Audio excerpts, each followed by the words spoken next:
நார்மலாகவே நம்ம வந்து பீன்ஸ் பொரியல் பண்ணோன்னு வைங்களேன், சின்ன சின்னதாக கட் பண்ணி அதை வந்து வேக வச்சு சாப்பிட்ருப்போம்.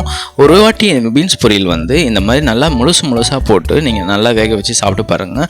ரொம்பவே டேஸ்ட்டாக இருக்கும். எல்லாருமே ரொம்ப விரும்பி சாப்பிடுவாங்க.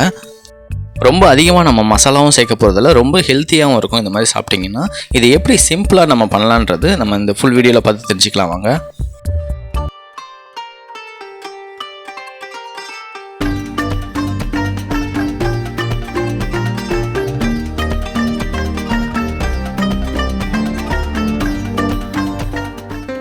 ஃபஸ்ட்டு இதுக்கு தேவையான பொருள் வந்து பீன்ஸை வந்து எடுத்துக்கோங்க. எடுத்துகிட்டு இதை வந்து ஒரு 1/2 கிலோ எடுத்துக்கோங்க.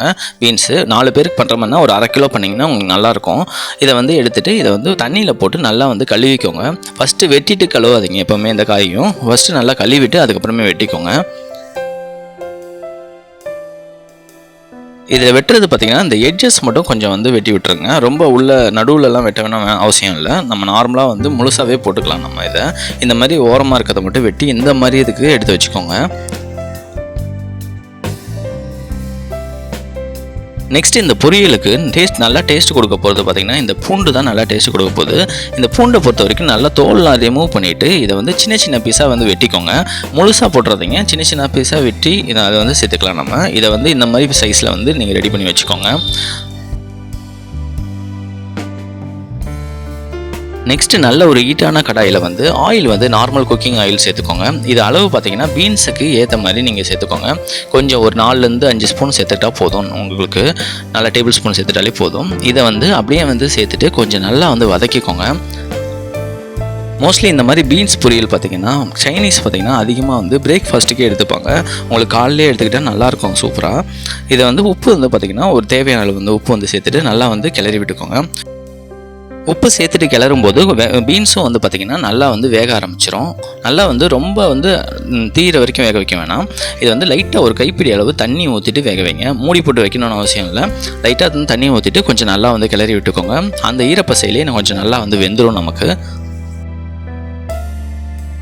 ஒரு 70% இருக்கும்போது பார்த்திங்கன்னா நல்லா வெந்திருக்கும்போது இதை வந்து தனியாக எடுத்து வச்சுக்கோங்க.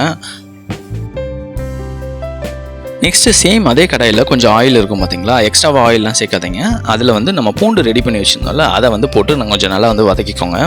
இந்த வதக்கிற பக்குவம் பார்த்திங்கன்னா நல்லா கோல்டன் ப்ரௌன் அளவுக்கு வரணும். அதுக்கு முன்னாடி வந்து கொஞ்சமாக ஒரு ஸ்பூன் வந்து சீரகம் வந்து சேர்த்துக்கோங்க. சேர்த்துட்டு நல்லா வந்து கிளறி விட்டுக்கோங்க.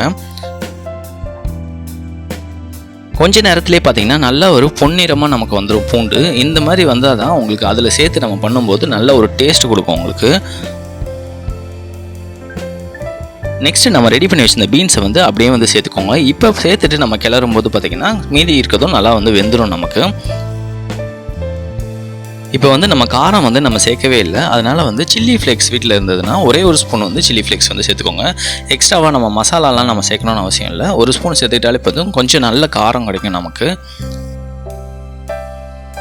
காரம் வந்து உங்களுக்கு அதிகமாக நீங்கள் சாப்பிடுவீங்கன்னா நீங்கள் வந்து எக்ஸ்ட்ராவாக ஒரு 1/2 ஸ்பூன் சில்லி ஃப்ளேக்ஸே சேர்த்துக்கோங்க. மிளகாத்தூள் சேர்க்காதீங்க.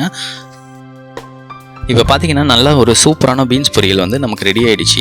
இதை வந்து நீங்கள் காலைல பிரேக்ஃபாஸ்ட்டுக்கு வச்சு சாப்பிட்டு ஒரு 2 பாயில் எக் வச்சு சாப்பிட்டிங்கன்னா உங்களுக்கு நல்ல ஒரு டயட்டு கண்ட்ரோல் கிடைக்கும் உங்களுக்கு.